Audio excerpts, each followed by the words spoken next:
Մեկ երկու կարճ ռեպլիկ եւ հետո հիմնական ելույթը։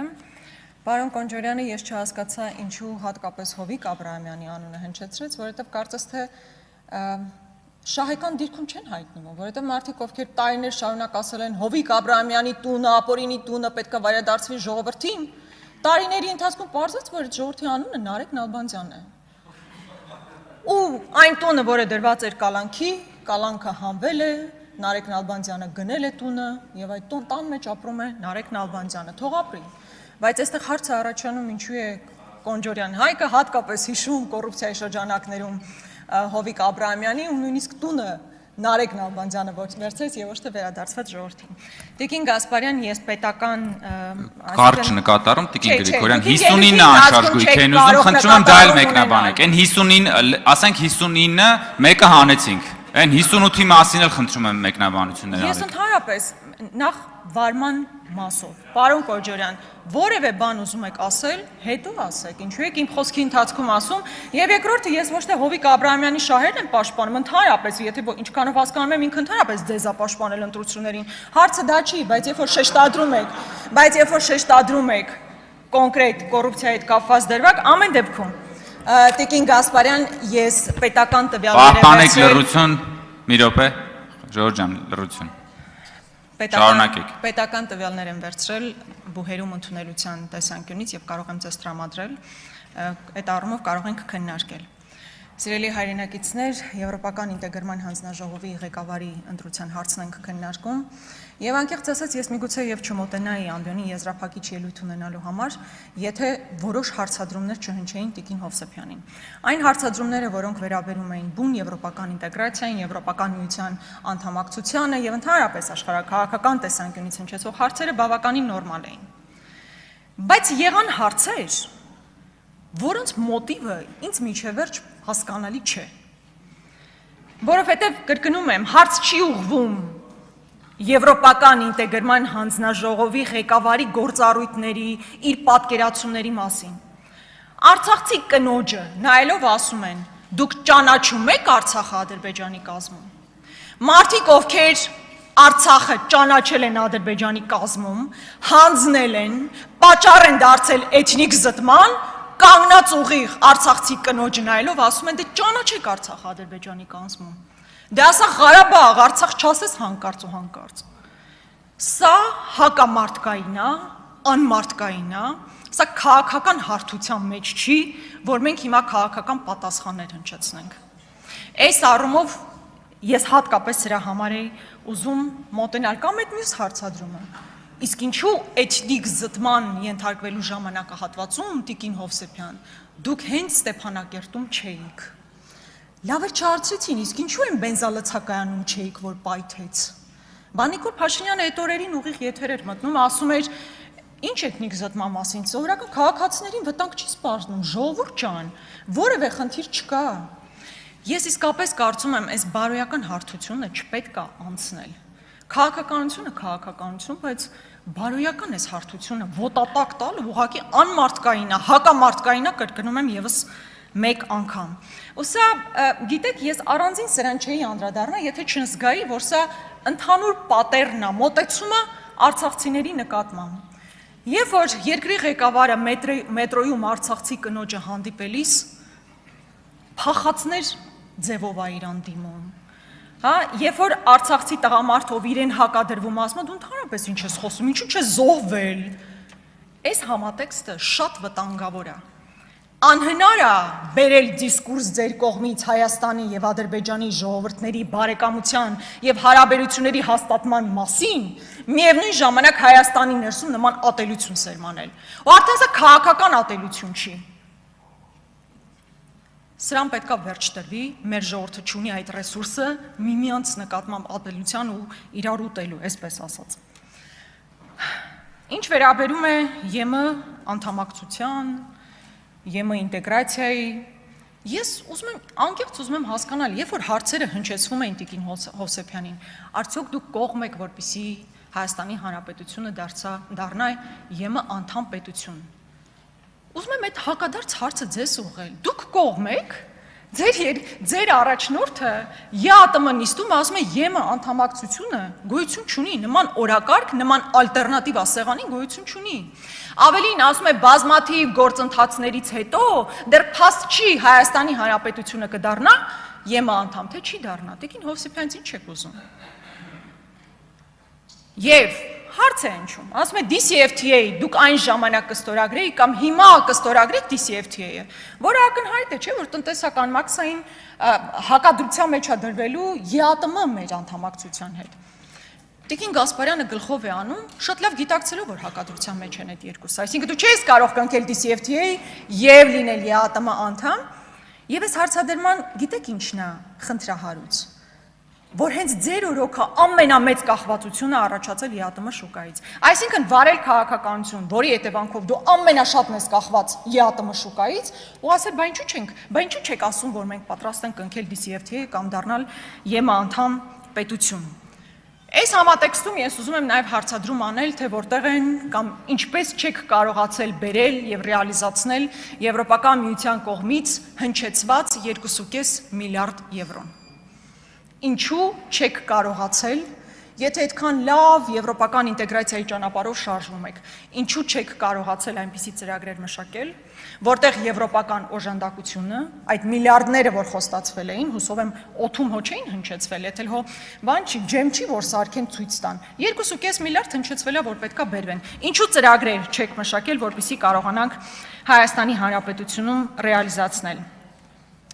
Տիկին Մինասյանը խոսեց այն մասին, որ մենք բազմավեկտոր քաղաքականություն ենք իրականացնում, տարբեր երկրների հետ պայմանագրեր ենք կնքում։ Այս համատեքստում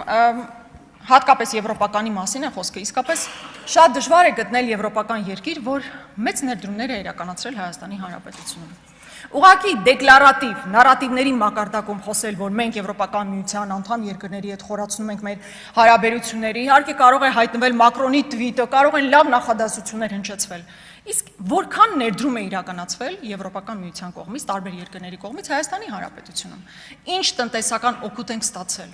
Ես ուզում եմ, որ դուք հստակ պատկերացնեք, որ այդ խոշոր ներդրումները չեն իրականացվում, բայց միևնույն ժամանակ մեր տնտեսվարողները տուժում են այդ քաղաքականության հետևանքով։ Այսինքն այսօր բազմաթիվ տնտեսվարողներ չեն կարողանում նորմալ արտահանում իրականացնել, ինչքան էլ հիմա գաք ասեք, ծաղիկների մի խումբ գնացել է Հոլանդիա, ծիրանի մի խումբ գնացել է եվրոպական երկիր, դրանք տեղային, ոչ երկարաժամկետ լուծումներ են։ Եվ մեզ պետք է իսկապես այնպիսի քաղաքականություն չվարել, որ իրոք չդառնանք աշխարհաքաղաքական կենտրոնների բախման թատերաբեմ, որի ճանապարհով այս պահին գնում եք։ Հիբրիդային պատերազմի մասին են խոսում,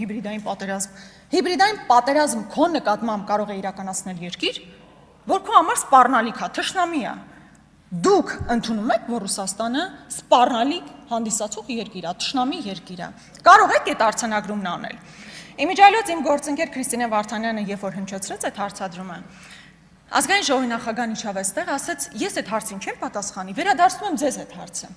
Ու ինքը խելամիտ վարվեց։ Ես պետք է ընդունեմ, որ խելամիտ վարվեց, որովհետև եթե ասեր այո սպառնալիքը,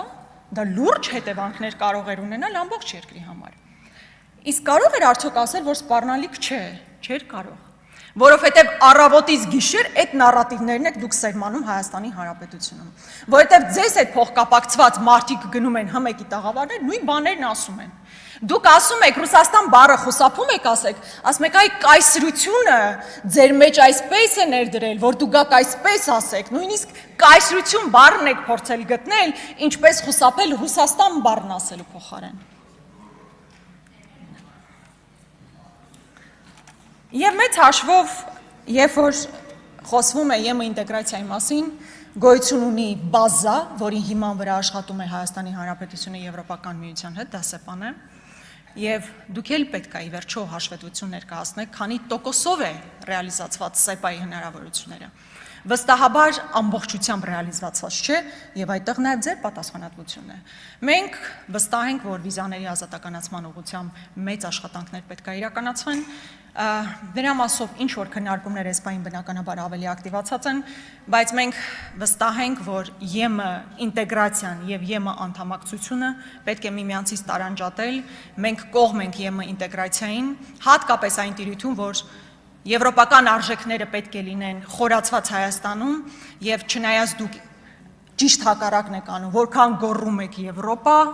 այնքան ավելի են վատթարանում մարդու իրավունքները Հայաստանի Հանրապետությունում։ Տիկին Հովսեփյան, մեկ կարճ նախադասություն, բնականաբար մենք կողմ ենք քվեարկելու ձեր տեխնացությանը, Տիկին Հովսեփյան, Արեգաջյան, պնդկաց, մունքել լիքը պենոնի կանելու։ Տիկին Գրիգորյան, ես պիտի ձեզ շնորհակալություն հայտնեմ, որովհետև դուք ինձ քաջալերեցիք, դժգոհելով թե խի ես Հովիկ Աբրահամյանի ապօրինի գույքի մասին խոսեցիք, քաջալերեցիք, որ ես ձեր քաղաքական ղեկավարի ապօրինի գույքի բռնագանձման թվերը հիմա բարձրաձայնեմ։ Ռոբերտ Քոչյանից դատախազությունը պահանջում է 22 անշարժ գույք, որից 19-ի միջին շուկայական արժեքների հանրագումարը կազմում է ուշադրություն 11 միլիարդ 154 միլիոն 790 հազար դրամ, 2 անշարժ գույքի գնման իրավունք,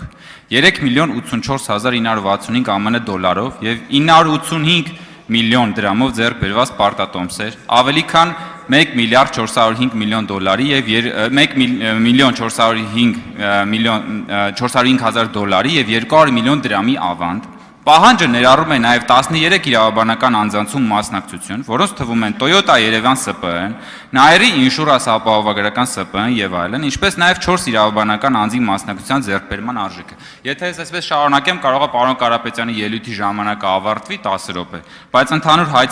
գումարային պահանջը կազմում է 19 միլիարդ 561 միլիոն 949 հազար 303 դրամ, ինչպես նաև էլի լիքը բաներ։ Տիկին Գրիգորյան, հուսով եմ սրանից հետո չեք ասի, որ հա ինչ է Ռոբերտ Քոչյանի մասին խոսում, Ռոբերտ Քոչյանն էլ հոձես էր աջակցում ընտրությունների ժամանակ։ Խնդրեմ, պարոն Կարապետյան, ձեր հերթն է ելույթի, ես կխնդրեմ Տիկին Խամոյան, դուք ձայնի իրավունք չունեք, դուք եթերում չեք, ձեզ չեն լսում եւ խնդրում եմ լռություն պահպանեք, հակառակ դեպքում նկատողություն եք ստանում։ Տիկին Խամոյան, ես հասկանում եմ, որ Ռոբերտ Քոչյանի ապօրինի գույքի վերաբերյալ թվերի հրապարակումը հատուկ նեղ սրտում է առաջացնում ձեզ մոտ, բայց խնդրում եմ պահպանել լռությունը։ Պարոն Կարապետյան, ձեզ մի խնդրանք ունեմ, հաշվի առնելով, դուք խանգարում եք եւ նկատողություն եք ստանալու, Տիկին Խամոյան։ Հիմա նկատողություն եք ստանալու, որպեսզի նկատողություն չստանաք, լռեք։ Տիկին Խամոյան, դուք ստանում եք նախազգուշացում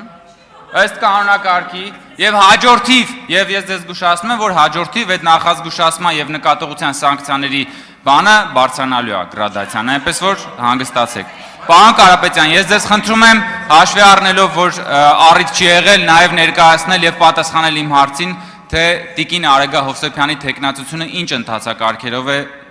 ձեր խմբակցությունում որոշվել, որովհետեւ ես նկատեցի, որ դուք 3 ցանկանում եք պատասխանել, բայց ձայնի իրավունք չունեիք, համեցեք։ Տիկին Խամոյան, եթե ունեք խոսք, կարող եմ սպասել։ Պարոն Կարապետյան, նման ընթացակարգ չկա, ես առաջարկում եմ Տիկին Խամոյանին հրավիրեք ձեր խմբակցություն եւ փակ քննարկման ռեժիմով ինչքան ուզում եք, ասեք, խոսակ, իրար լսեք։ Հիմա ձեր Պարոն Կոնջարյան, իմ իրավունքն է, իմ ժամանակն է, հանդես գամ, սիրելի հայրենակիցներ, բարև ձեզ։